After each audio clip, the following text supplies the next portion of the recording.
Every human being poops, every single one of us. But almost nobody ever asks one simple question: what did the very first humans do afterward?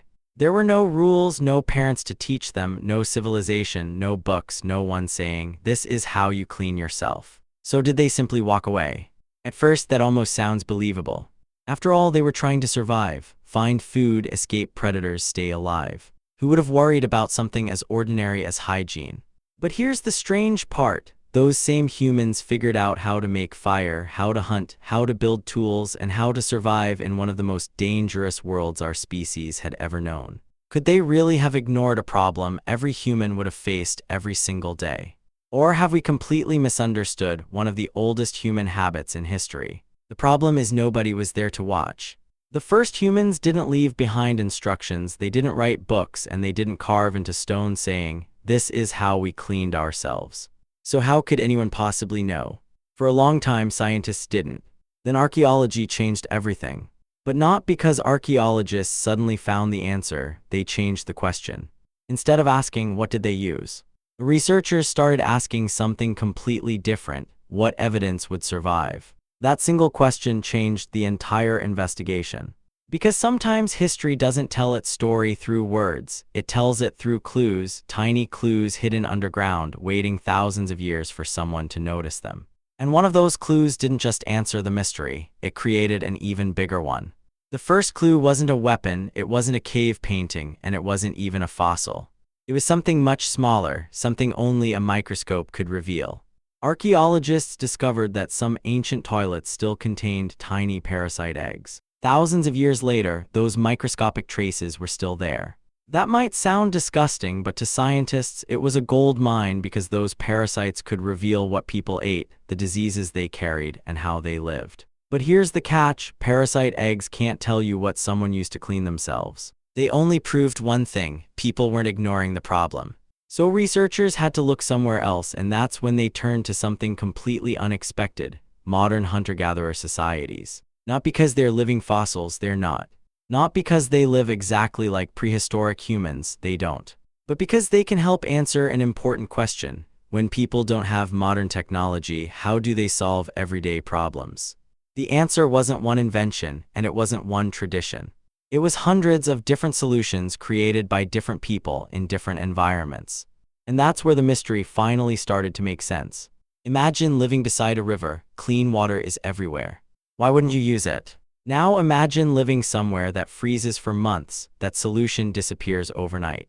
Suddenly you have to adapt. That's exactly what researchers discovered. There was never one universal method because there was never one universal environment. People solved the same problem using whatever their surroundings offered. In places where clean water was easy to reach, water became the obvious choice. In dense forests, soft plant material was often available. In colder regions, snow could do the job. In rocky landscapes, some cultures even used smooth stones. So did the first humans simply walk away? By now, that seems very unlikely. Nature never gave every human the same answer. It gave them different tools, and humans did what they've always done: they adapted. Then something changed. Humans stopped wandering.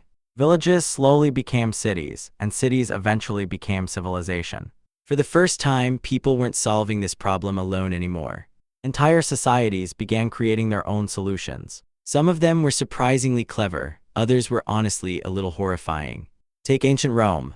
Most people imagine the Romans as dirty, but many Roman public toilets actually had running water flowing beneath them. For their time, that was incredibly advanced.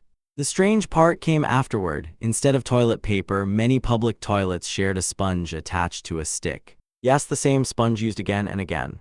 It sounds disgusting today, and by modern standards, it absolutely was. But strangely enough, it was still an improvement because, for the first time, people were deliberately creating tools for hygiene.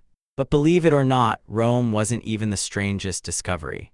In ancient China, archaeologists uncovered something incredible: wooden hygiene sticks nearly 2,000 years old. Some still contained microscopic parasite eggs. For the first time, scientists finally had something they almost never have: direct evidence. Not a guess, not a theory, but real proof that people had developed dedicated cleaning tools, not because someone suddenly invented hygiene, but because every generation kept improving the solutions that came before it.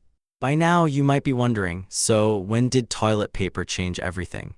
The answer is that it didn't. In fact, this is probably the biggest myth of all. Toilet paper didn't teach humans how to clean themselves. Humans had already been solving this problem for hundreds of thousands of years. Paper simply became another solution. In some parts of the world, people preferred paper. In others, water remained the obvious choice. Even today, billions of people still clean themselves with water instead of toilet paper, not because one method is ancient and the other is modern, but because different traditions survived in different places. The more scientists uncovered, the clearer the picture became. There was never one moment when humanity suddenly became clean. There were millions of tiny discoveries passed from one generation to the next, each one making life just a little bit better. So did they simply walk away? Almost certainly not. This wasn't really a story about poop, it was a story about human adaptation. We don't know who solved this problem first, and we don't know exactly what they used. But somewhere hundreds of thousands of years ago, someone looked at a problem and refused to ignore it.